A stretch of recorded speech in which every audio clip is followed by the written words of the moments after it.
জাতীয় নির্বাচন, এই জাতীয় নির্বাচনের উপরে গতকালও নিউজে এসছে প্রধান উপদেষ্টাও এই নির্বাচন নিয়ে সন্দেহ প্রকাশ করেছেন। জাতিসংঘে উনি বলেছেন যে পতিত সরকার আগামী নির্বাচনে বিভিন্ন বাধা সৃষ্টি করার পায়তারা করছে।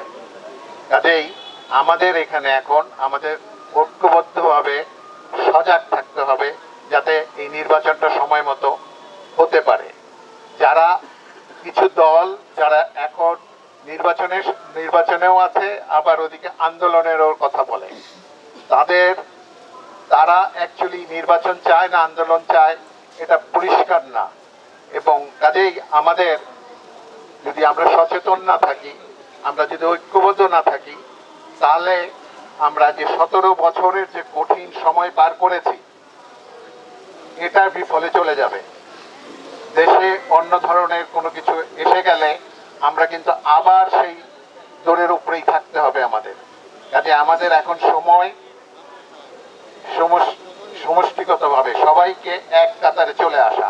31 দফাকে নিয়ে আমাদের এখানে যেহেতু আজকের এই মিটিং এর মধ্যে আমরা বেশিরভাগই আমাদের নেতা এবং কর্মীরা আছি, আমি আমার নেতার কথা সুরে বলবো যে আমাদের এই 31 দফা নিয়ে আমাদের ঘরে ঘরে যেতে হবে।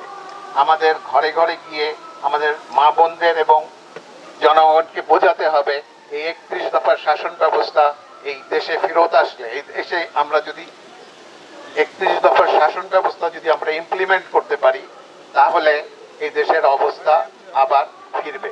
যেভাবে আমাদের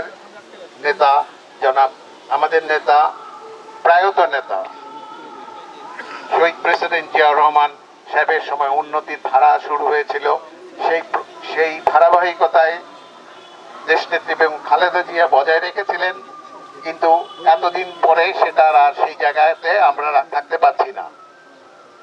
আমি আপনাদের সবাইকে উদ্যত আহ্বান জানাবো এবং বলবো একটু কষ্ট করে হলেও আমাদের যেন নেতার কথা যে আমরা একটু ঘরে ঘরে গিয়ে 31 দফার প্রচারটা করি।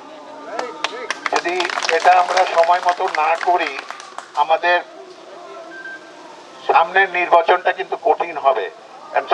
সামনের নির্বাচনে আমাদের বিপক্ষরা তারা কিন্তু একটা ধোঁকা দিয়ে যাচ্ছে আমাদের। একদিকে আন্দোলনের কথা বলছে, অন্যদিকে তাদের কর্মীরা কিন্তু ঘরে ঘরে ঘুরে বেড়াচ্ছে। কাজে আমাদেরকে যদি